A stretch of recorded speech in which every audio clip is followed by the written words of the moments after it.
Hello बच्चों, आज मैं बात कर रहा हूँ एनसीईआरटी की चैप्टर 1 ट्वेल्थ क्लास की सॉल्यूशन। क्वेश्चन है कि दो चार्जेस दिया हुआ है और दोनों का मैग्नीट्यूड आपके पास दिया हुआ है और इन दोनों के बीच की डिस्टेंस दी हुई है। क्वेश्चन नंबर 1.1 है इलेक्ट्रिक चार्जेस एंड फील्ड्स। इसको अगर हम सोल्व करें तो यहाँ पर एक चार्ज है, एक चार्ज यहाँ पर है, ये हो गए Q2 और ये हो गए Q1। इसके बीच की दूरी क्या है? D है और दोनों चार्ज क्या है? पॉजिटिव है, तो फोर्स कैसी लगेगी? रिपल्सिव लगेगी। तो आपको एक फार्मूला मालूम है कि F equal to 1/4 pi epsilon not into Q1 Q2 divided बटे D स्क्वायर। इस तरह का एक फार्मूला को हम लोग इस्तेमाल करते हैं। अब रही बात कि इसको इस रूप में भी लिखते हैं K Q1 Q2 divided by D square. इसको हम लोग ऐसे भी लिखते हैं 9 into 10 to the power 9 into Q1 Q2 और डिवाइडेड बटे क्या? D का स्क्वायर। तो इसको अब चार्ज पुट करिए 9 into 10 to the power 9 into Q1 का वैल्यू है 2 इंटू 10 टू द पावर -7 और Q2 का वैल्यू है 3 इंटू 10 टू द पावर -7 और D स्क्वायर का मतलब है 30 सेंटीमीटर यानी 30 इंटू 10 टू द पावर -2। इसको लिखेंगे 900 into 10 to the power minus कितना? 4। इस तरह से लिखेंगे। तो यहाँ पर है कि ये 2 कट जाएगा तो -2 बचेगा, ऊपर जाएगा तो यहाँ पर कितना हो जाएगा? -5 हो जाएगा। ओके, और -5 यहाँ पर है और माइनस यहाँ पर कितना है? 7 है, तो ऊपर में हो जाएगा क्या? -12। यानी F इक्वल टू आपको मिलेगा 9 into 10 to the power 9 into 10 to the power -12 into 2 into 3 यानी 6 हो जाएगा और नीचे में कितना हो जाएगा? 9 हो जाएगा। ये कैंसिल हो जाएगा तो बचेगा 6 into 10 to the power -3 newton. इसको आप ऐसे भी लिख सकते हैं 0.0 है ना 06 न्यूटन और ये हो जाएगा रिपल्सिव। फोर्स का नेचर होगा रिपल्सिव। क्लियर है? अब बात करते हैं क्वेश्चन नंबर 2 की। इसमें तो कोई डाउट नहीं है, क्वेश्चन नंबर ये फर्स्ट है। क्वेश्चन नंबर 2 में है Q1 चार्ज दिया हुआ है, Q2 चार्ज दिया हुआ है और F दिया हुआ है। तो A पार्ट में आपको सोल्व जो करना है वो है D का वैल्यू, मतलब D इक्वल टू कितना होगा, यही सवाल है। तो सबसे पहली बात है कि इसमें जो Q2 है वो नेगेटिव है और Q1 क्या है? पॉजिटिव है।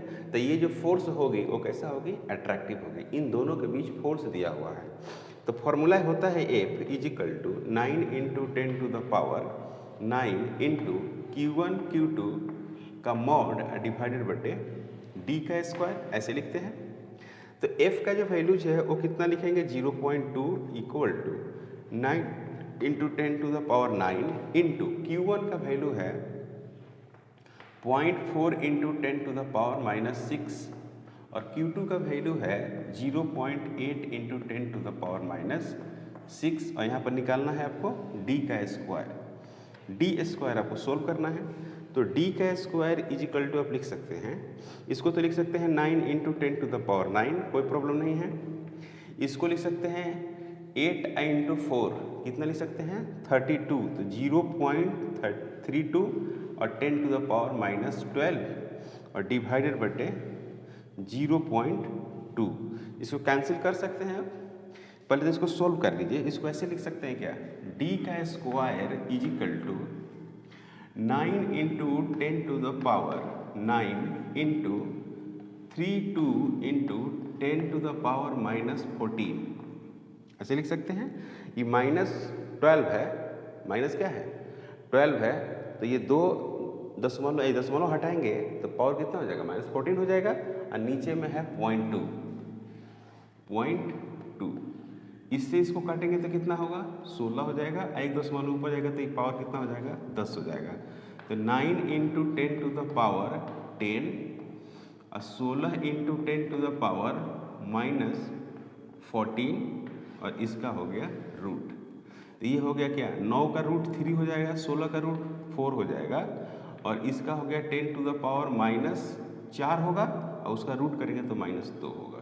तो ये कितना आएगा, 12 आया, 12 into 10 to the power -2 metre आ गया डी का वैल्यू। डी इजिकल टू आ गया 12 सेंटीमीटर। यानी दो चार्जों के बीच की जो दूरी है वो कितनी है, 12 सेंटीमीटर है, अगर फोर्स 0.2 न्यूटन लग रहा है। समझ में आ रही बच्चों, अगर फोर्स का वैल्यू 0.2 न्यूटन है और दोनों के चार्ज इतनी है तो कितना होगा, फोर्स की वैल्यू ये होगी, ये है तो डी की वैल्यू इतनी होगी। अब मैं बात करता हूँ, अब सवाल ये पूछा है कि इतना ही अगर हम फोर्स देते हैं, है ना, इतने फोर्स पर ये d बराबर 12 सेंटीमीटर आया है। अब क्वेश्चन ये है कि इतना ही दूरी पर अगर हम चार्ज को रखते हैं तो फोर्स कितना होगा, फोर्स उतना ही होगा ना, 0.2 ही होगा। देखो सवाल ये है कि ये और ये यहाँ पर है Q2 और यहाँ पर क्या है Q1, इसके बीच की दूरी कितनी हो गई, 12 सेंटीमीटर, 12 सेंटीमीटर हो गई। तो कह रहा है कि इसके बीच जो फोर्स लगेगी वो कितनी होगी। पहली बात कि फोर्स जो होगी वो अट्रैक्टिव होगी, फोर्स जो होगी क्या होगी, अट्रैक्टिव होगी। तो इसका लिखेंगे ना F equal to 9 into 10 to the power 9 into mod Q1 Q2 और डिवाइडेड बाय कितना, D का स्क्वायर। तो यहाँ पर क्या हो जाएगा, 9 into 10 to the power 9 into Q1, Q1 का मतलब क्या हुआ, 0.4 into 10 to the power -6 into 0.8 into 10 to the power -6 divided by D square. D square का मतलब हुआ 12 इंटू 10 टू द पावर -2, इसका क्या हो गया स्क्वायर। इसको स्क्वायर में हम सोल्व करेंगे, तो जैसे इसको स्क्वायर में सोल्व करेंगे तो कुछ ऐसा होगा, ये वैल्यू आएंगे कुछ ऐसा, F equal to 9 into 10 to the power 9 into, इसको लिख सकते हैं 4 इंटू 10 टू द पावर -7, इसको लिख सकते हैं 8 इंटू 10 टू द पावर -7 और डिवाइडेड बाई 12 इंटू 12 और 10 टू द पावर -4। क्लियर है।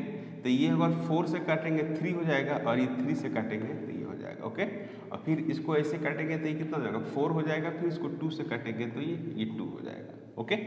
तो F इक्वल टू ये हो गया 9 इंटू ये 10 टू द पावर 9, यहाँ पर हो गया 2 into 10 to the power -14, okay. अब ऊपर में चलेगा तो 10 टू द पावर कितना हो जाएगा, 4 हुआ। तो इसको लिखेंगे 2 इंटू 10 टू द पावर -1, ये आएगा 0.2 न्यूटन। और कैसा होगा, अट्रैक्टिव होगा।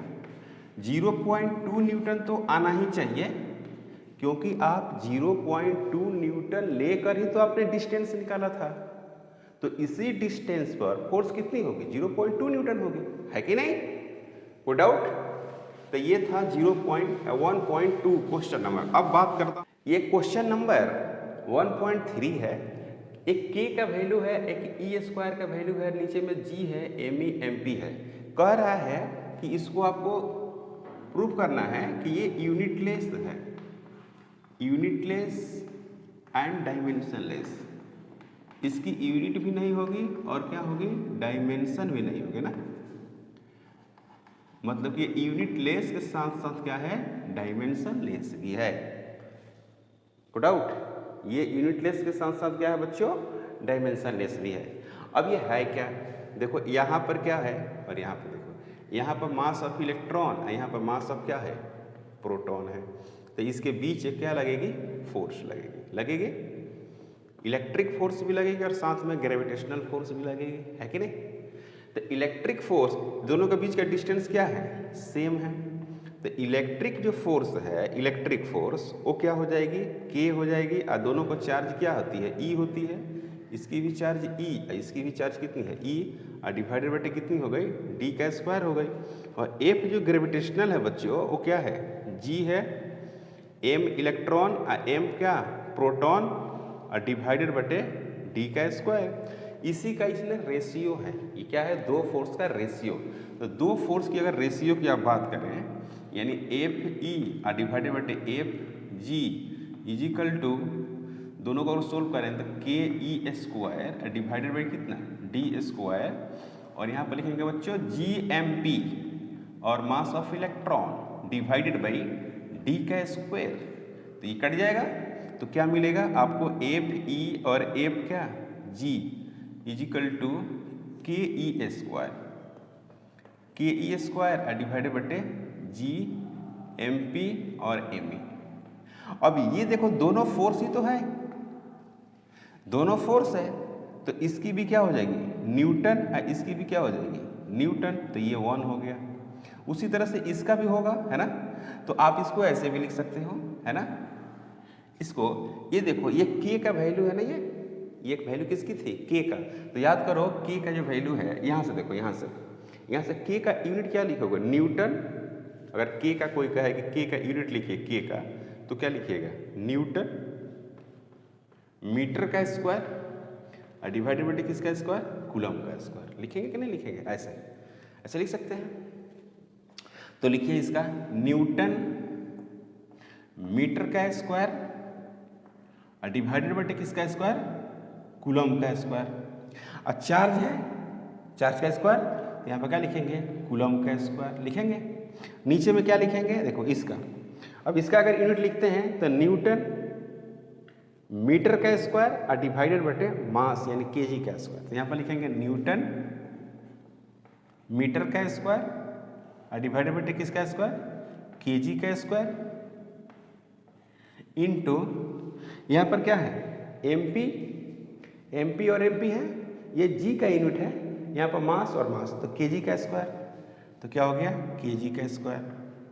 तो ये कूलम का स्क्वायर कूलम स्क्वायर से कट गया, newton metre square square, KG square से कट गया, क्या बच गया? 1। इधर भी क्या बचा था? 1। यानी कहने का मतलब है कि the ratio having no unit and dimension, इस क्वांटिटी का यूनिट और डायमेंशन नहीं होती है। क्लियर? यहाँ तक कोई डाउट नहीं। अब सवाल ये है कि इसका आपको क्या निकालना है? वैल्यूज निकालना है।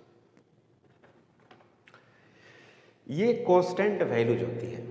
अब इस कांस्टेंट वैल्यूज को यहाँ पर हम पुट कर देते हैं, ये सारे कांस्टेंट वैल्यूज को। तो इसका वैल्यू है 9 × 10⁻⁹।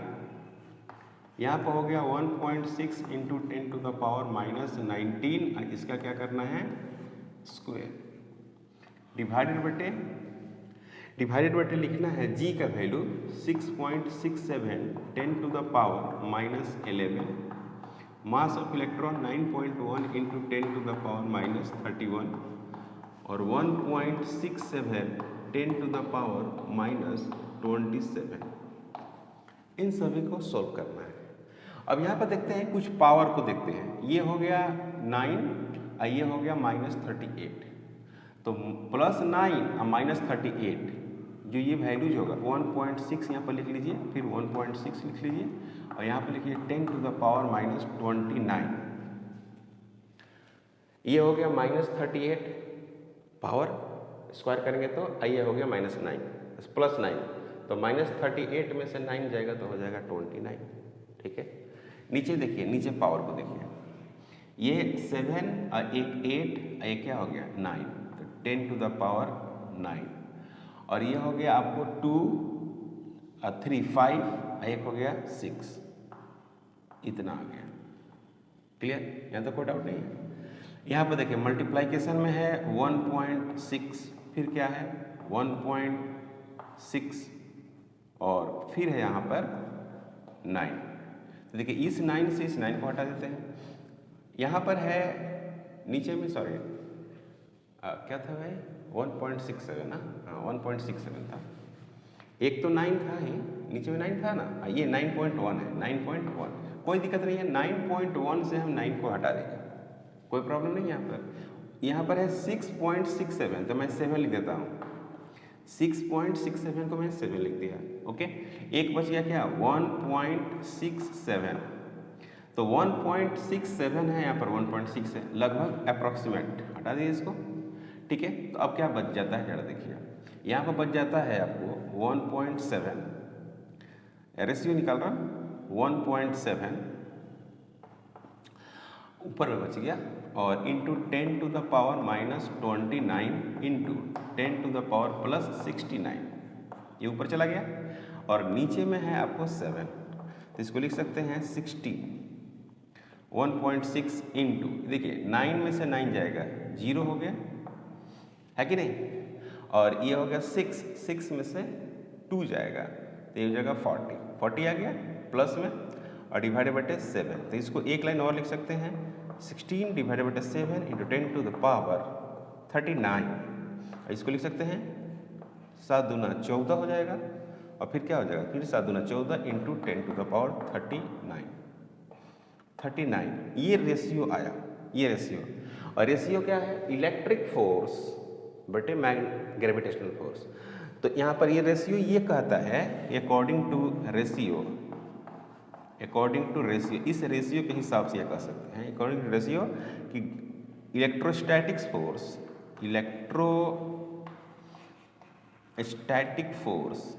Force more better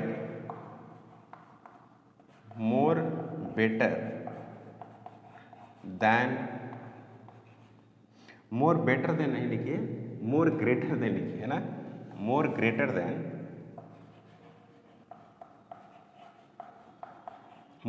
than electrostatics force.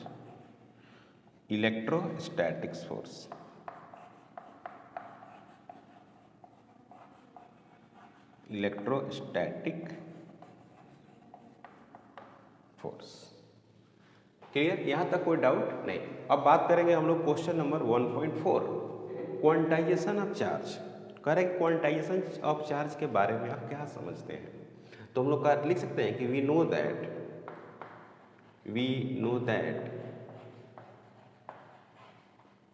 Q equal to N into क्या होती है, E होती है, जहाँ पर N को हम लोग क्या बोलते हैं, इंटीजर बोलते हैं। इंटीजर का मतलब है कि +-1 +-2 +-3 इस तरह से वैल्यूज होगी। अगर मान लें Q बराबर लिखा हुआ है 2E, है ना, सिंपली E लिखा हुआ है, 2E लिखा हुआ है, 3E लिखा हुआ है, या Q बराबर -E लिखा हुआ है, -2E लिखा हुआ है, -3E लिखा हुआ है ना। इसका मतलब ये हुआ कि charge is the complete, charge will be complete, charge will be complete a number, a whole number.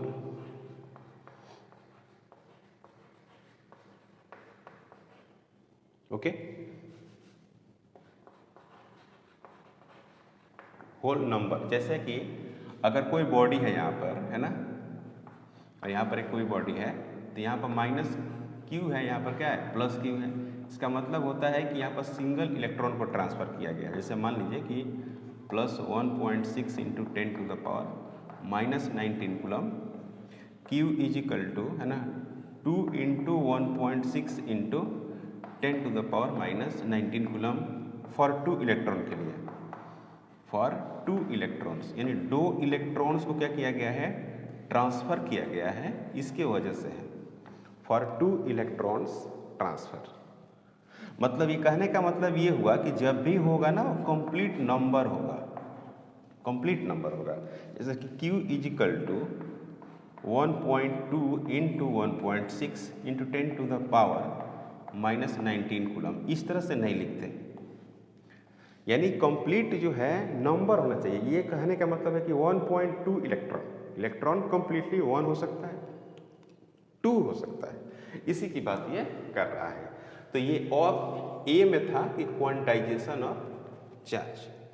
उसी तरह से बी में भी है। देखिए बी में क्या कह रहा है, क्वेश्चन नंबर जो बी है वो क्या कह रहा है, बी पार्ट में कह रहा है कि why can one ignore quantization of electric charge when dealing with macroscopic large scale of the charge.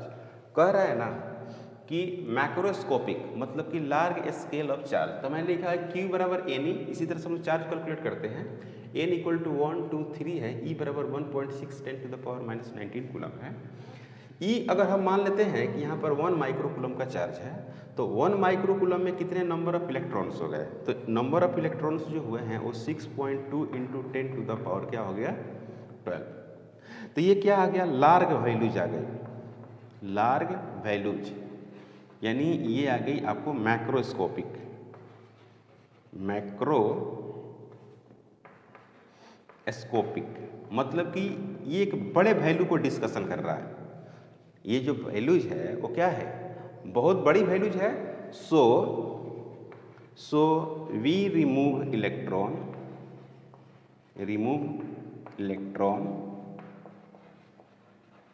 Add electron of charge का रेंज कितना होता है? लगभग 10 to the power minus 19 coulomb, है ना। तो we ignore the macroscopic, so we ignore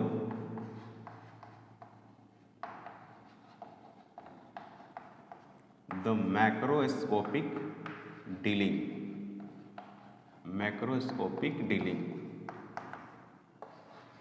जब macroscopic की बात करते हैं ना तो उसका क्या करते हैं हम लोग? इग्नोर कर देते हैं। क्योंकि एक कूलम में, एक माइक्रो कूलम में इतना चार्ज है, एक कूलम में क्या होगा? 18 हो जाएगा, 6.25 10 टू द पावर 18 हो जाएगा, जो बहुत बड़ी वैल्यूज है। तो इसमें हम लोग क्या करते हैं? इलेक्ट्रॉन का तो चार्ज बहुत छोटा है, तो उस टाइम हम लोग इस बात का ध्यान नहीं रखते कि कितना इसमें अंतर है। प्लस यहाँ पर अगर माइक्रो न लेकर सिर्फ एक कूलम लेते हैं तो यहाँ पर कितना रेंज आएगा? 18, और चार्ज का पावर क्या है? -18, बहुत ज़्यादा डिफर है। क्वेश्चन नंबर 1.5 करके मैंने glass rod is rubbed with silk cloth, charges appears on both, a similar phenomenon is observed with the many other pairs bodies, explain how the observation is constant with the law of conservation of charge। तो हम लोगों ने पढ़ा है कि जो charge होती है, चार्ज है ना, वो कंजर्व इन नेचर होती है। क्या होती है बच्चों? चार्ज होती है वो conserve in nature. Charge conserve in nature कहने का मतलब है कि जो Q इनिशियल होगी वो Q क्या होगी? फाइनल होगी। अब मान लीजिए कि यहाँ पर क्या है? एक यहाँ पर मान लीजिए कैट फॉर है, और यहाँ पर है मान लीजिए ग्लास रॉड है, ये है ग्लास रॉड, और इसको क्या किया जाएगा? रब किया जाएगा, रब कर रहे हैं इसको। ये ग्लास रॉड है और इसको क्या करते हैं? रब करते हैं, रब्ड। तो जब रब्ड करते हैं तो अभी फिलहाल कितना चार्ज है? Q इनिशियल कितनी है? 0 है, कोई चार्ज नहीं है। इस पे भी चार्ज 0, इस पे भी चार्ज कितनी है? 0 है। जैसे रब करेंगे ना तो इस पे क्या आएगा? इस पे आ जाएगा -Q, और इस ग्लास रॉड पे आएगा +Q। तो फिर यहाँ पर Q फाइनल कितना हो गया? Q फाइनल हो गया +Q, फिर क्या हो गया? -Q, और ये हो गया 0। तो जो Q इनिशियल है वो क्या है? Q फाइनल है, और दोनों क्या है? 0 है। इस तरह से अपने बहुत सारे बात कर सकते हैं। जैसे यहाँ पर HCl है, HCl, तो Q इनिशियल क्या है? 0 है, और यहाँ पर H+, तो Q+ और Cl क्या है? माइनस है। तो यहाँ पर क्या लिखिएगा? Q final is equal to +Q, फिर क्या लिखिएगा? -Q, यहाँ पर लिखिएगा 0। तो ये चार्ज क्या है? कंजर्व इन नेचर है। Q इनिशियल और फिर क्या हो गया? Q final is equal to 0। Charge जो होती है ऑलवेज कंजर्व इन नेचर होती है, थ्योरेटिकल है, और ये थ्योरी में मैंने बात किया है। क्वेश्चन नंबर 1.6 कह रहा है कि 4 पॉइंट चार्जेज ये दिया हुआ है और लिखा हुआ है कि located at the corner of square ABCD of side 10 centimetre. तो what is the force on the charge of 1 microcoulomb placed at the centre of the square. कि इस तरह से स्क्वायर है ये, है ना, ABCD करके स्क्वायर है। ए बी सी डी करके स्क्वायर है। यहाँ पर ए, ये वैल्यू कितनी है, बी, ये है सी, और यहाँ पर क्या है, डी है। ओके, तो क्यू ए यहाँ पर 2 माइक्रोकूलम है, क्यू बी -5 माइक्रोकूलम है, और क्यू जो सी है वो कितना है आपको, -2 माइक्रोकूलम है, और क्यू जो डी है वहाँ पर क्या है, +5 माइक्रोकूलम है, और इसके सेंटर पर 1 माइक्रोकूलम का चार्ज रखा हुआ है। तो कह रहा है कि इसके बीच फोर्स निकालना है, जबकि इसकी साइड है 10 सेंटीमीटर, ये भी कितना है, 10 सेंटीमीटर स्क्वायर है। तो इसके चलते जो फोर्स इस पे लगेगा, इस चार्ज की वजह से फोर्स लगेगा, सीधे किधर लगेगा, इधर लगेगा, और इसके चलते जो फोर्स लगेगा सीधे कहाँ लगेगा, इधर लगेगा। तो ये हो गया कैंसिल। इसके चलते जो फोर्स लगेगा बिल्कुल किधर लगेगा, इधर लगेगा, देख रहे हैं ना, इसके चलते अंदर की तरफ, इसके चलते जो लगेगा वो भी किधर लगेगा, इधर लगेगा। ओ, यहाँ पे प्लस है, ये ना प्लस है, ये प्लस चार्ज है, और यहाँ पर ये क्या है, ये माइनस है, गलत हो गया था ना, ये माइनस है। तो देखिए अब क्या करना है कि इसके चलते इधर होगा, इधर अट्रैक्ट करेगा, और इसके चलते क्या होगा, अंदर की तरफ ही क्या करेगा, अट्रैक्ट करेगा, और ये जो है, ये इसका फोर्स इधर, और इसका फोर्स कहाँ गया, इधर। तो इस तरह से कर सकते हैं कि ये इसको कैंसिल करेगा, ये इसको कैंसिल करेगा, ये इसको कैंसिल कर देगा, क्योंकि इस चार्ज का मैग्नीट्यूड इस चार्ज का मैग्नीट्यूड सेम है, तो यहाँ से यहाँ का डिस्टेंस सेम है, यहाँ से यहाँ का डिस्टेंस सेम है, तो दोनों का फोर्स इक्वल अपोजिट कैंसिल हो गया। इसका और इसका डिस्टेंस और इसका डिस्टेंस सेम है, इस चार्ज का मैग्नीट्यूड इस चार्ज का मैग्नीट्यूड क्या है, सेम है, तो फोर्स क्या होगा, कैंसिल हो जाएगा। या आप ऐसा कर सकते हैं कि इसका ये वाला फोर्स निकाल लो, और ये वाला फोर्स निकाल कर दोनों का रिजल्टेंट इधर आ गया, इस फोर्स को निकालो, इस फोर्स का निकालो, दोनों का रिजल्टेंट इधर आ गया, तो ये क्या हो गया, ये भी कैंसिल और 0। यानी एफ जो सेंटर होता है ये 0 होता है। ऐसा सवाल मैंने डिस्कशन किया है क्लास में, क्लियर।